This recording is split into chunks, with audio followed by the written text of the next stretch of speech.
Hello and welcome to Volleyball State, a look at the sport of volleyball in 6 rotations and a proud part of the I-80 Club. I'm Jeff Sheldon. And I'm Lincoln Arneal. Just when you thought it was ready to focus on college volleyball for the next 5 months, we get a bombshell of a week in the United States pro volleyball landscape. Yeah, it's been a wild one. First off, the Pro Volleyball Federation gets repackaged in a major way. LOVB Omaha learns to expand and love westward. They got a new name. We've got new players, new coaches, new owners. We're going to take some time here today, kind of to unwind a transformative week in the United States professional volleyball in this special bonus episode for all of our special Patreon subscribers. So this is just one example of what you can get here, but there's breaking news. It doesn't fit into our regular recording schedule. We're sometimes break out this and you can get this content. You get volleyball late and some newsletters all this season by signing up at the I-80 Club Patreon at patreon.com/I-80 Club for just $5 a month. Not much. That's right. And don't worry, we've still got another show coming on Sunday. That is going to be for our Volleyball State subscribers. You'll get that live at 7 p.m. as we're recording it. We're going to check in on the I-80 Club Discord so you can ask your questions, make your comments. We'll read some of those live on the air. And what mostly we're going to be doing on Sunday is recapping Nebraska's red-white scrimmage, which is going to be coming up on Saturday. Lincoln and I are both going to be there. But hey, we're going to do this now because there was too much news essentially not to get to. And we're going to get to both the Major League Volleyball, the Omaha Supernovas news, and the Love Nebraska League One volleyball news coming up here in just a minute. First, of course, we got to thank our friends at Alumni Hall for sponsoring this show. Alumni Hall is the ultimate Husker shopping destinations. They've got 2 locations, one downtown Lincoln at 11th and P, and another one down at South Point Pavilions. Lincoln, I was looking through their stuff last night at alumnihall.com, and they've got some cool new stuff. If you're into slides, if you're into old people like me would maybe call them sandals or flip-flops, they've got some cool new Adidas slides that's got Herbie Husker on them. Some of the newer stuff, mostly for the ladies, they've got a Hype and Vice line. The one that caught my eye was the button-down football jersey, so that's awesome. Check that out there. And they're running a special right now, 2 T-shirts for $38. You can get that all at alumnihall.com. Plus, we are going to save Volleyball State listeners 15%. If you go in store, you just mention that you're a listener of the show and you should be given that 15% discount. If you're shopping online at alumnihall.com, use the promo code Volleyball State, all together, no spaces, all one word, and that'll save you 15%.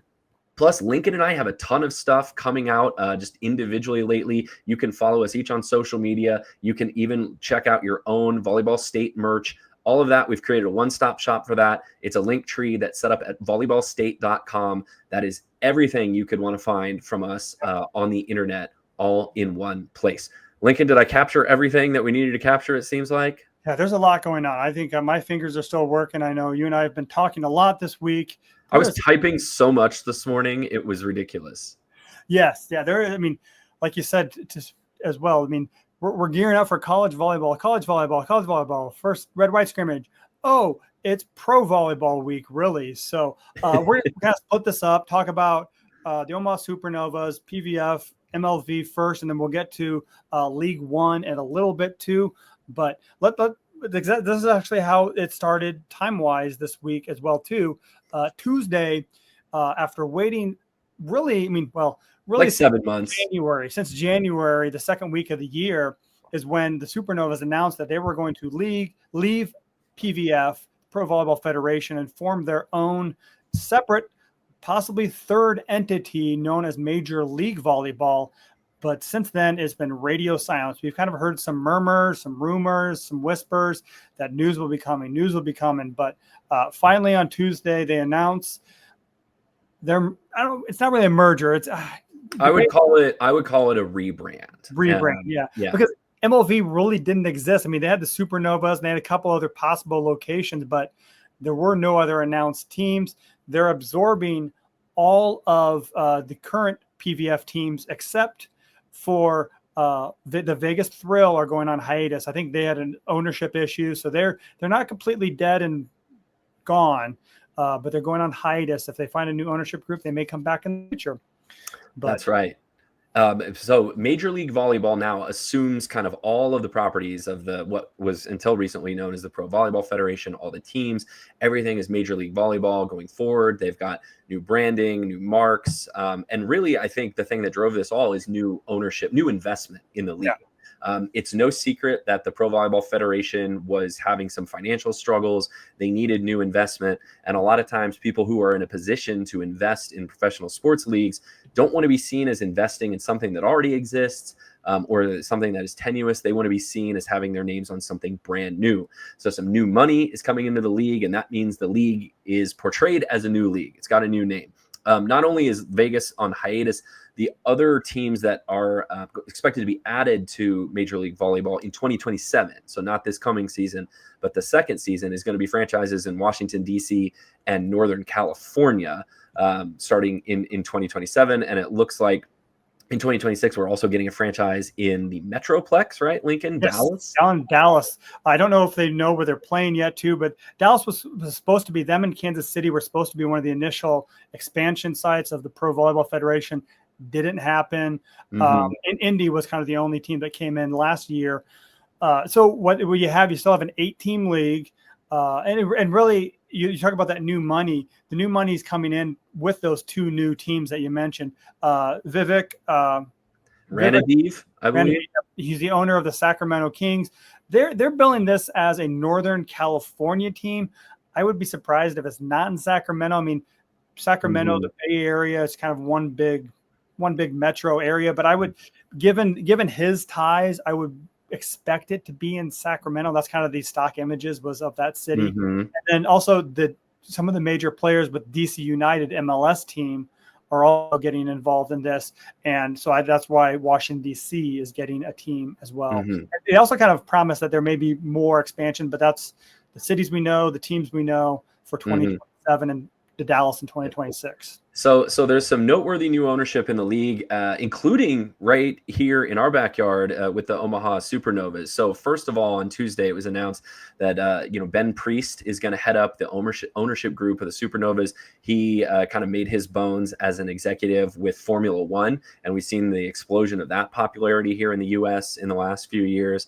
Also, and I am so sorry if I butcher this name, but Darpan Randhawa is going to be a co-owner of the Supernovas. That was the news that came on Tuesday with the initial first ownership group of Omaha. Also, I believe still sticking around and being a part of that group. So still intact. Danny White, Jason Derulo, and there's one other person that was still basically the first ownership group, still intact. Nothing changed, but added a couple new names. So then that was a pretty big news day, right? Wow, Tuesday, big news day. And then what happens on Wednesday? We get some more big Supernova news, which is that Laura Bird-Kuhn, who has been the coach of the franchise for the first 2 seasons, is no longer going to be the head coach. And it wasn't really phrased any more clearly than that. She's being thanked for her contributions and is moving on to new opportunities. The new head coach of the Supernovas is going to be Lucas LeBay, who longtime volleyball heads will remember as a really good professional player. He's Slovenian, and he has been an assistant coach on the U.S., both women's and men's national team. He's kind of followed Karch Karai as an assistant. He was an assistant on the Tokyo gold medal winning U.S. Women's volleyball team. Also spent a couple years as the head coach at North Carolina State. He's an old BYU guy. He played at BYU, which is why Jalen Reyes likes him and gave him the thumbs up.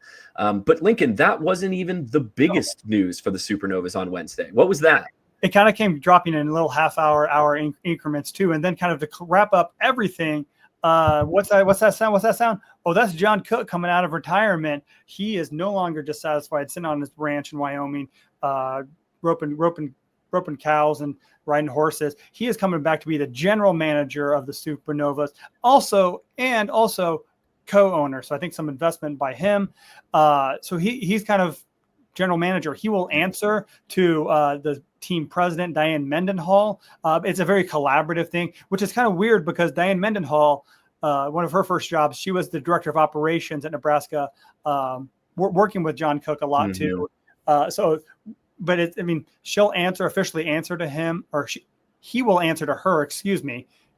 Cook will answer to the team president, Diane Mendenhall, but it's a very collaborative, very teamwork oriented. So it's a good thing that they have a general manager, because that'll set up for Thursday when MLV free agency was kicked off at 4 p.m. Central. Yeah, I mean, and it's good that Cook has roping experience, because that's a pretty crowded front office that has to be herded and organized. And so, we full disclosure, we want to talk to John and maybe get him on this show to clarify a little bit, like, what are the roles, how's it going to work, how much time, what's the time commitment to this. And he's also comes in as a co-owner too, right? And that sort of changes the calculus a little bit, I would think, on if you've got money, if you've got skin in the game in this franchise, your voice is going to be taken pretty seriously, even if you weren't John Cook, longtime legendary volleyball coach. So I would love to kind of see what the decision-making flow chart of this franchise is. I felt like, Lincoln, you were about to say, oh my goodness, that's John Cook's music. And my first thought was like, what would John Cook's entrance music be? And I'd have to think, no, I think it would be a Pearl Jam song. And in this context, it would probably have to be Alive.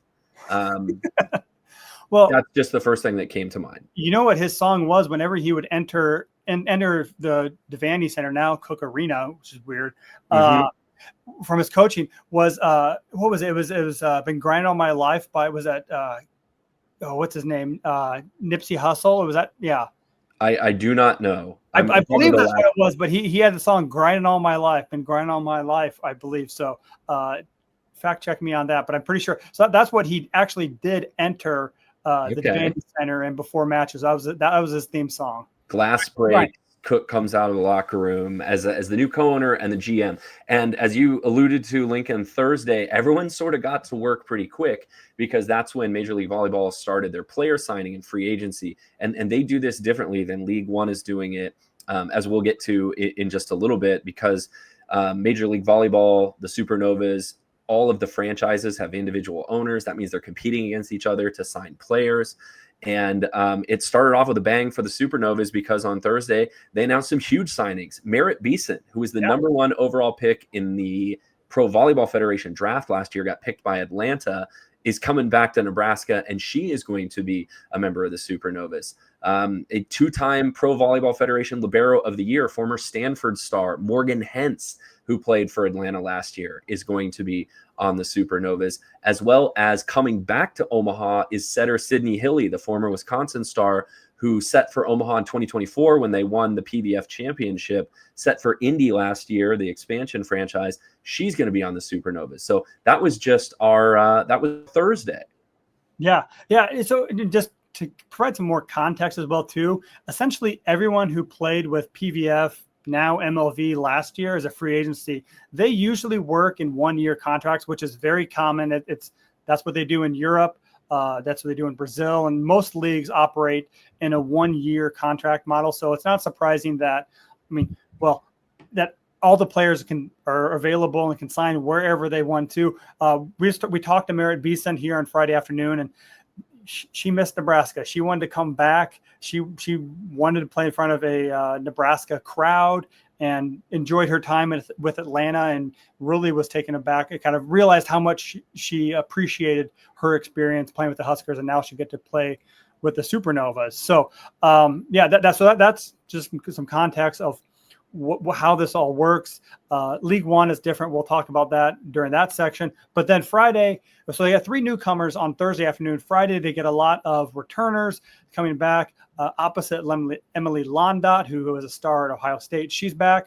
Reagan Cooper, who joined the Supernovas last year as an outside hitter, formerly of Kansas.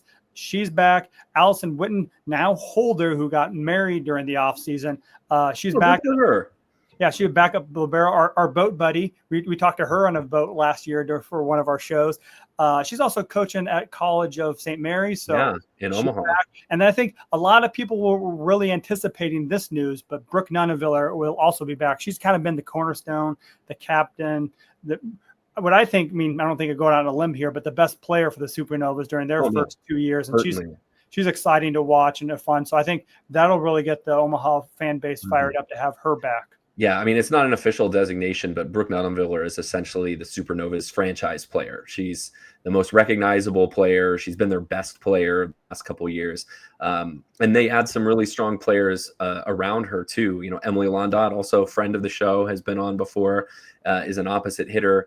And then is this right here something that Yeah, we're going to talk so about? another new player that Omaha's adding on Friday afternoon. Coming back, she played last year at Orlando. Is Nora Sis, the hometown girl, is coming back. Played her college volleyball at Creighton, was an All-American there, one of the better players they've had in their history. Won a title with Orlando, but she's coming back, signing with the Supernovas. So excited to she'll get to play in front of a hometown crowd. Yeah, and that's, let's see, one, two, that's three outsides for Omaha right now. It's our sense that there's still more player acquisitions to come, right? The roster is not. Yeah, that's only 8 players, so filled they need some middle blockers. Really would be great. They did get a middle recommended, yeah. They did get one, which I know I tweeted about it earlier today, but she played with Columbus last year. Where's her name? Basically, the point I'm trying to make is the signings are not finished. Omaha is going to continue to fill out its roster. By the time you all hear this, like, there could be another couple players signed by Omaha too. So I imagine within the next week or so, the roster will fully get filled out. But that's going to make Omaha a really strong contender for the Major League Volleyball, which is going to start playing in January. Yep, Janice Leos, who they signed as a middle blocker. She played with Columbus last year too. So good signing, but we'll see. There'll be a lot more coming. Super cool too for Nora Sis, who played at Scott. Is that right? No, or Marion? Krause was Scott. She was at Papillion La Vista.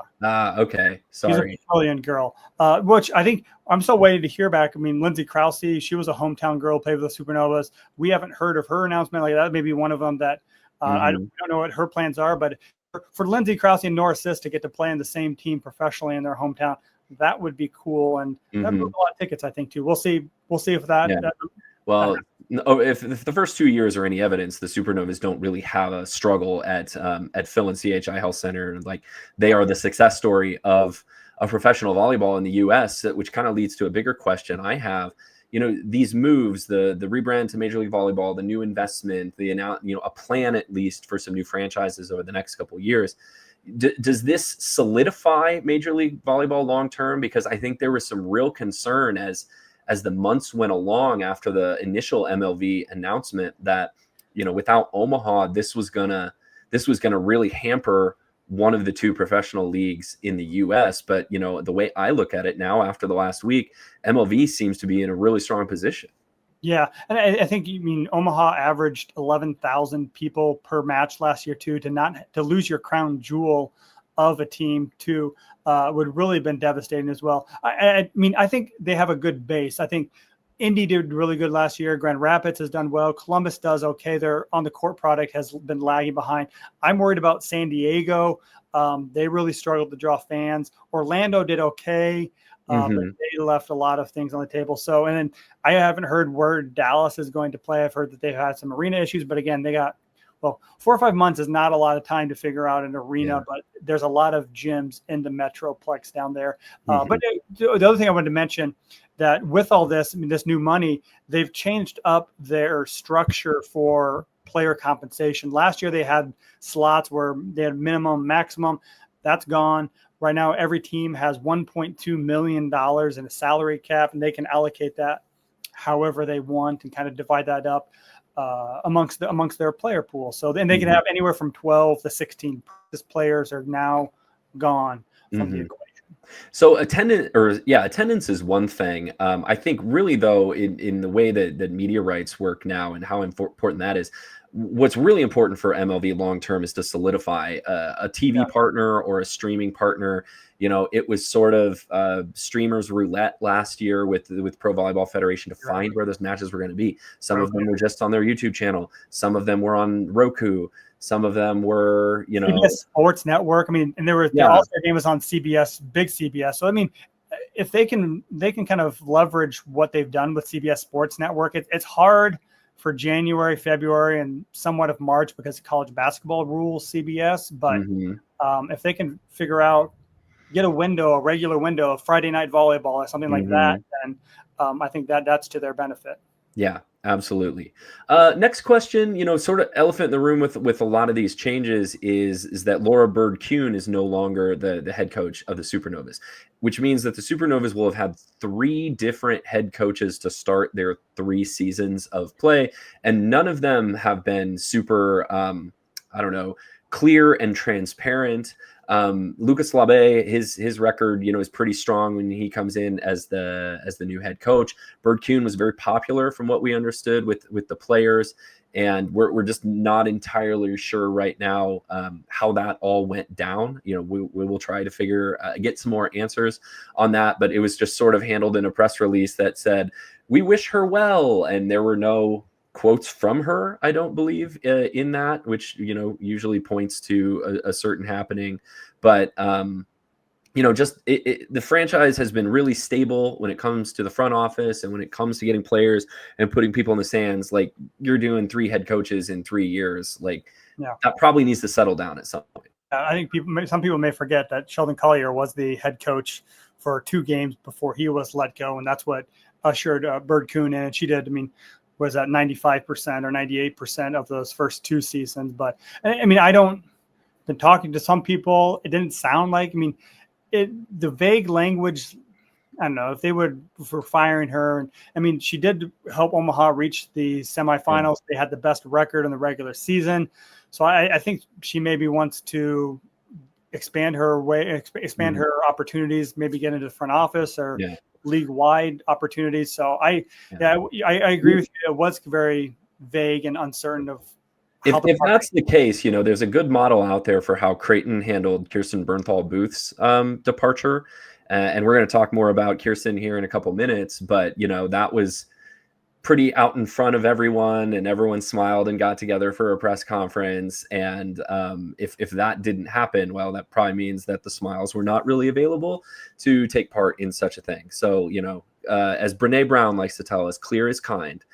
So I would encourage a little more transparency when we're dealing with these things.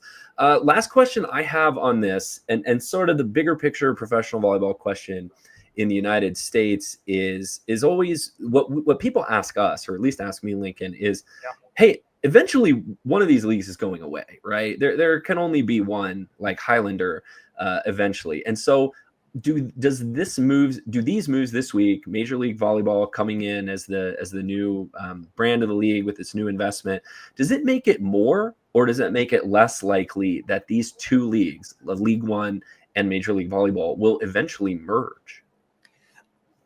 I think, I don't know if it makes it more or less, because it comes down, I think a lot of this comes down to ego and realizing that the betterment of the sport is to have 1 league, and it doesn't matter your pocketbook. You're worried about that, but if the owners can realize long term the best move is 1 league rather than the short term cash rewards of having your own and having more control over your own league.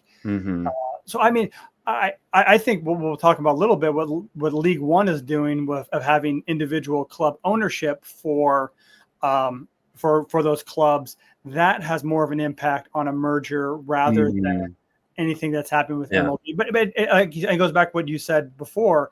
These moves do make MLB now more solid, a better road. They're talking about next year. Well, I'll believe their expansion teams are happening when we get details and things like that. But it doesn't hurt. It makes MLB now a lot more sustainable. Yeah, that's a really good point, that the leagues are structured so differently. But if League One continues to kind of creep more toward the individual franchise model, that decentralizes the authority in League One, and it means some different decisions can be made. I want to go back to something you said just a minute ago. Like, the motivations are between a couple things are very different, right? Like, individual owners don't really care about the growth of the sport, right? If you or I were volleyball czar of the United States of America, or the head of some organization like USA Volleyball, maybe that would be our motivation. And as a fan of the sport, I think that still is my motivation. My ultimate motivation is for the United States to produce really good international players and really good Olympic teams. And it doesn't really matter to me who wins the MLB championship or the League One championship. I want to see gold medals.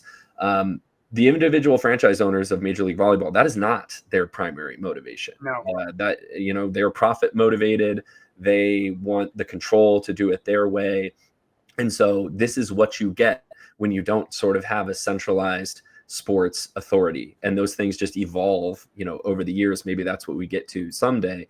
But like, the ownership of Major League Volleyball isn't necessarily sitting down every day thinking, okay, what's good for the sport? They're thinking, what's good for me and my franchise? And that's a really American way to kind of look at the sport. Yeah. Well, you heard from me. Do you think this makes it more likely they will merge? I mean, do you have any other different thoughts on that? I think your point is a really good one, and that if League One volleyball continues to move toward a more decentralized individual ownership model, that is actually what makes it more likely that the leagues will merge. And merger is not the only option out there, right? One of these leagues or some of these franchises just might be in such financial, it just might not work financially, and some of the teams fold. And so if you have one league that has like 2 or 3 viable franchises left, well, they can't just play each other 5 times a year. They need somewhere to go. And that could be ultimately what would hasten a merger, but there's no indication right now that that's going to happen anytime soon. Yeah. Let's move on to the aforementioned League One. And it's no longer Love Omaha, is it, Lincoln? It is now Love Nebraska, which is another big piece of professional volleyball news we got on Wednesday. Maybe not even the biggest bit of news for that franchise. The big one is that Jordan Larson, who was a member of that team last year, not only is going to play again for Love Nebraska in 2026, but she is also joining the ownership group and becoming a co-owner. So you have a player who is a player owner, and Kirsten Bernthal Booth, who when she left Creighton this past spring was announced that she is going to have some sort of leadership role within League One, is now in the front office of Love Nebraska as president of business operations. And they kind of left it to Jordan Larson in the press release to explain the name change, which is just they want to not be seen as just Omaha's franchise, but they want to be seen as Nebraska's franchise, because they recognize how much the entire state embraces the sport. And I actually think it's a pretty smart move by them. Yeah, because you know what you can do when you're not Love Omaha? You can play in other venues and arenas too. I mean, they only had 6 home matches. 4 of them they played at Ralston's Liberty First Credit Union Arena. They played 2 at UNO's Omaha's Baxter Arena. But if you're Love Nebraska, you could play a match at the Devaney Center. You could play at PBA. You could play it with the Fauner Park there. Heartland Event Center. Heartland Event Center out near Fauner Park in Grand Island too. I mean, that seats 8,000 people, which is bigger than the Ralston Arena. So it gives them a lot more brand versatility. And also they had Jordan Larson, because Jordan Larson's a native Nebraskan, grew up small town, and just has those connections to the rest of the state that she's called the governor, I guess is her nickname. So people enjoy that. So the one thing with her, I mean, she is going to be co-owner, but when I got a chance to talk to her, it's going to be a very passive involvement while she's still playing. Once she retires eventually, she'll play a little bit more active role too, but this is a kind of a future move that the opportunity presented itself with, was it J.E. Dunn Construction? Yeah. And that's like, let's not bury the lead. That's a pretty big deal, I think, where, last year and when League One was formed, the teams were not owned individual franchises like the Supernovas are. Everything was sort of run by one league office in League One. Well, now 2 teams in League One are owned privately, have individual franchise models. That's Nebraska now, and Love Austin. J.E. Dunn Construction's investment group, which is a construction group based out of Kansas City that's got some Omaha connections, is going to be the ownership of Love Nebraska. A slight change to the logo. They're still keeping the same sort of green, dark blue color scheme, so you're still going to recognize their uniforms and everything. Not a total rebrand in that instance, but I still don't know what it represents. Huge changes for Love Nebraska. Yeah, I still don't understand the logo. The logo is more confusing now. I could see the Omaha in the previous edition of it too, but now it's like, I don't know, is this shout out to Adidas or what it is? It's like 3 stripes. It's supposed to be able to find an NEB in there. Oh, okay. Oh, well, like Nebraska's still the double helix. It's funny. I was talking to one of my kids this morning about, he asked, like, do you know what DNA is? And I'm like, do you know what DNA is? Almost 7-year-old. And he's like, it's like a ladder inside your body. And I'm like, well, actually, that's a pretty good understanding of what it is. So good job. And that's what the logo always reminded me was the DNA double helix. So that was Wednesday in Omaha. Thursday, though, is when all of the rosters were announced for League One. They don't do it like Major League Volleyball. It's not a free agent period where things trickle out.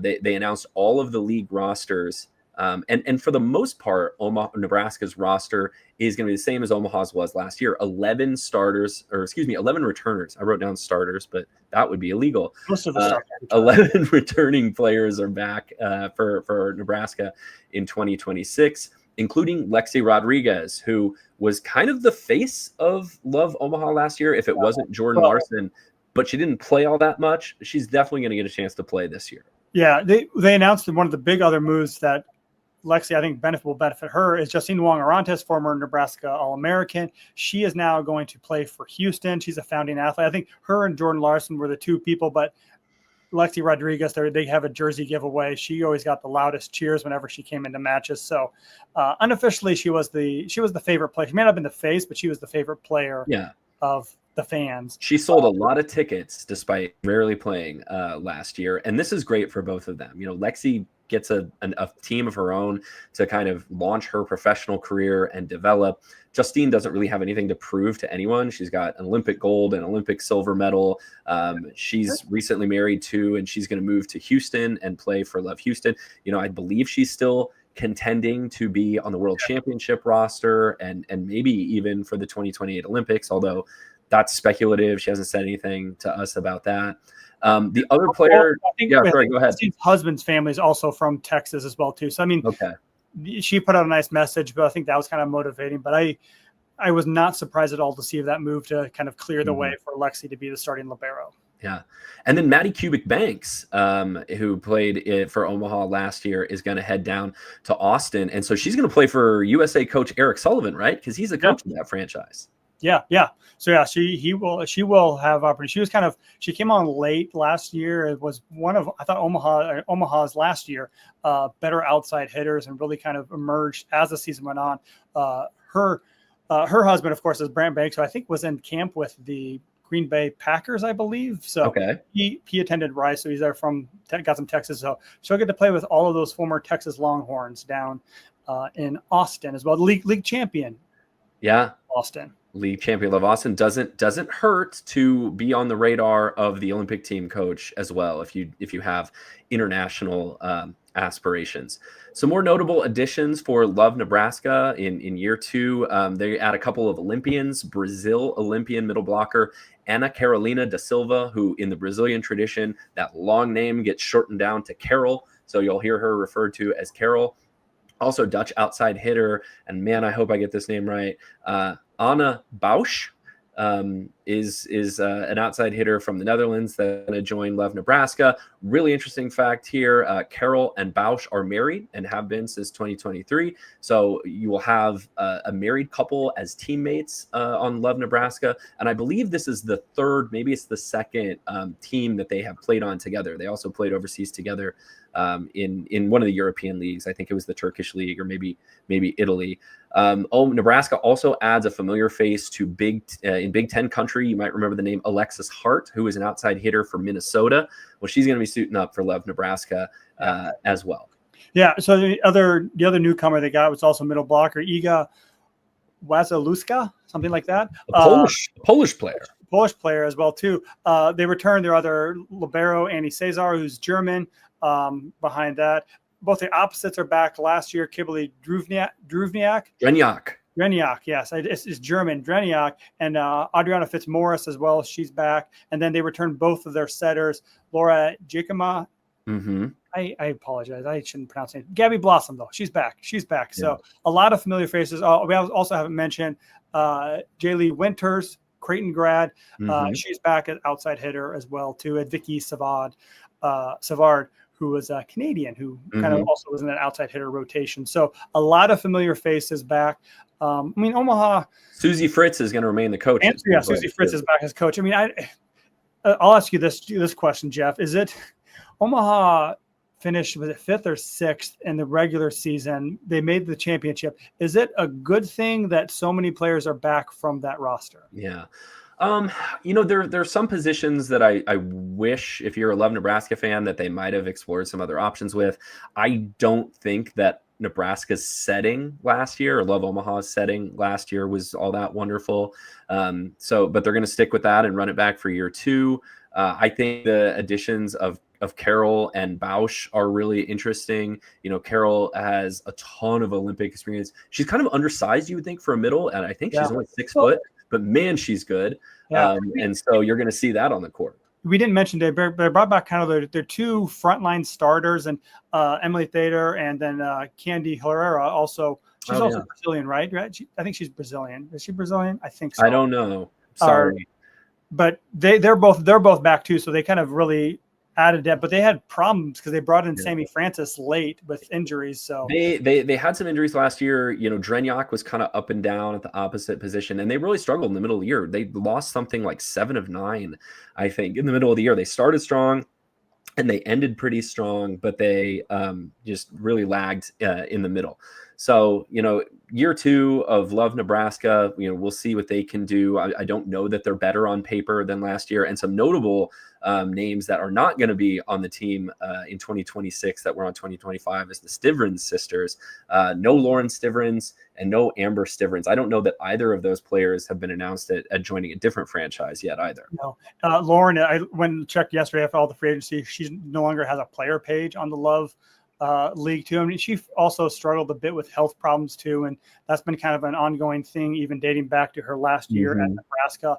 Amber Stivrins was probably the 14th player. She got into 1 or 2 matches, if that, during it all. So she may have been a casualty of bringing in some of these new additions too. And also, since we talked about the format of how contracts work, and you mentioned a little bit, they were able to announce all of these contracts because when a player plays in Love, they sign a contract with League One Volleyball. They don't sign a contract with Love Nebraska. They sign a contract with the league. They're employees of the league, and then they get assigned. I think they have some. The league tells you where you're going to go. Well, I mean, they do have some input, and kind of they want to make sure if you're signing up for playing time, and also if you have any preference, marketing plays into it a little bit as well too. So they do have some input, especially the founding athletes. They dictate a lot more because they're those are the Olympians. They want to kind of spread those out and enjoy the wealth. But that's how it's different than with MLV is completely control of the player, whereas here's more of a collaborative effort of where would you like to play? Where do you see opportunities? And then they assign them. And really, I think it benefited the league last year too, because I think, there was no real dominant teams. And you saw that when the number 5 and number 6 teams made the championship final at the end of the year too. There's a lot of competitive balance in the league. Interesting to me, I want to see what exactly Kirsten Bernthal Booth's role and responsibilities with this franchise is going to be. President of Business Operations can mean a lot of things. She's very well respected and well known within the Omaha community. So if they are looking for sponsorship relationships or marketing opportunities for their players for additional revenue, I think she's going to be really an asset for that. I don't know if she becomes like kind of a de facto general manager as well. That's interesting. How is she going to work with Susie Fritz on the coaching side? I'm not sure what all responsibilities go into this role. Because that's what Omaha. I know Omaha didn't have a general manager last year too. When they ran into problems with all their injury to middle blockers, they got new players that came through the league central office. They handled the negotiations when Sammy Francis was kind of sitting on the sidelines finishing her degree. He's like, hey, do you want to come play? Omaha needs a middle blocker. So they handled that too. But hey, if Kirsten Bernthal Booth is into partnerships, I know a great podcast that would be willing to partner with professional volleyball. And there's January through April is a slower time of year for us. Well, after last year, hopefully it is slower next year, really. So it's as fast as we want it to be, I guess. So it's great content in the college off season. And then we talked about this a little bit, but I think it is a positive ultimately for Justine Wongerantes and Lexi Rodriguez to be on different teams. I think Nebraska did have another Love Nebraska had a different libero as well. They have two, or do they just have Amy one? Cesar, she's back. She was the kind Okay. of the third defensive specialist last year too. So she's back. Yeah. And so just I'll be really interested to see Lexi Rodriguez be able to kind of spread her wings a little bit and have that level of experience, because I mean, honestly, it's not fair to her to kind of be a marketing draw, but then also not really be able to play that much. And it's not like it's Justine's fault, because Justine's been one of the best liberos in the world for a long time. You just sort of had a redundancy of riches at that position. And now everyone can kind of go off and do their own thing. And I don't think it was necessarily a bad thing for Lexi to do that. I mean, she got to learn and see what Justine was like every day in practice too. And also, again, another thing we talked about with Merritt Beeson, going from a full college season where you're performing at a high level for 5 months and then having a professional season right after that, that's a tough demand physically. So it may not have been that bad a deal for Lexi to kind of be able to not, I mean, she was still practicing a lot too, but she got a little bit more time off by not having to play in matches. So that's good for her. And I think, I mean, does this now make Omaha or Nebraska the libero capital? This is what I was going to say, and you jumped right into it. We have leaned heavily in the fledgling Volleyball State merch store to libero merch. We've got Live Love Libero, got Justice for Liberos. With Morgan Hentz on the Supernovas and Lexi Rodriguez on Love Nebraska, isn't Omaha just Libero City? Yeah, they're talking about brand partnership. Let's get them on. Let's have I think that was an M83 song, Libero City. But if not, like we could be the first people to make Libero City merch. Jack, Josh, if you're listening, let's get working on that. Yeah. So that's kind of the crazy week that was in professional volleyball in the state of Nebraska. Now we're about to transition into the crazy 5 months that will be of the college volleyball season, and that starts on Saturday. For us, we're both going to be at Nebraska's red-white scrimmage. That's on Saturday afternoon at 2:30. We're going to be recapping that along with a special guest if we don't technically screw this up, which is very possible. That is going to be playing on the court the following week, but we're going to recap the red-white match on 7 p.m. Sunday. That's when you, the Volleyball State subscribers, are going to be able to watch it live, listen to it live. It'll be released as a audio-only podcast for you later, and then everyone out in the non-subscribing world, the free feed on Tuesday, will get that in their feed. So this is a great time to spread the word to your friends. Sign up to become a Volleyball State subscriber. You get access to live shows. When we do Volleyball Late, our live post-match show this year, you'll get access to that and so much more content for just $5 a month at patreon.com/I80club. Spread the word. Yeah, for sure. Well, let's give people, because we've both written previews for the red-white scrimmage too. What's one thing you're looking forward to? Hopefully you're listening to Friday night, Saturday morning. What are you looking forward to on Saturday afternoon, the red-white scrimmage? The first thing I mentioned in my sort of red-white preview stuff for Husker Max, which is up right now, go check it out, is Nebraska's setters, right? And this is what I've had my eye on through the spring. Danny Busboom Kelly surprised me that she put it this bluntly when she talked to the media on Wednesday, that she goes, I feel like we have the best setter room in the country. I don't know if either Bergen Riley or Campbell Flynn are the best setter in the country, but we want them to feel like their room is the best setter in the country. And we don't know who the starter is going to be yet. This is me talking now. I think she said that. She didn't know who the starter was going to be, but yeah. Well, she said, what I'm about to say is me. I think that they're both going to play, not just Saturday, but I think you're going to see them both play throughout the year, and not necessarily in a 6-2. I think whoever starts, there's going to be some night where the offense just doesn't have it and struggles. And so she's going to, pull that setter and switch it up. I remember Mike Seeley, the old UCLA coach, telling me one time that, when one hitter is struggling, you pull the hitter. When every hitter is struggling, you pull the setter. And so that could just be a jolt of adrenaline that they try on some night in the middle week Big Ten game where just nothing's working right. Yeah, I need to change up the momentum. Change that. What I'm looking forward to is Nebraska's opposite. I'm really excited to see. I mean, I think I enjoyed that Danny Busboom Kelly labeled Ali Check as a goofball. Yeah, but also it's very hard. So I'm excited. I mean, we haven't got to see her. We watched tape of her at Baylor. She's done some good things down there. But to see her in the gym hitting off of whether it's Bergen Riley or Campbell Flynn, whatever team she's on, and then get to see the Italian mystery of Virginia Adriano. See what she's like studying. She was described as a very European style of play. I'm looking forward to see how that translates. So, and then Ryan Hunter too. I think she had one really amazing spring match, one okay match.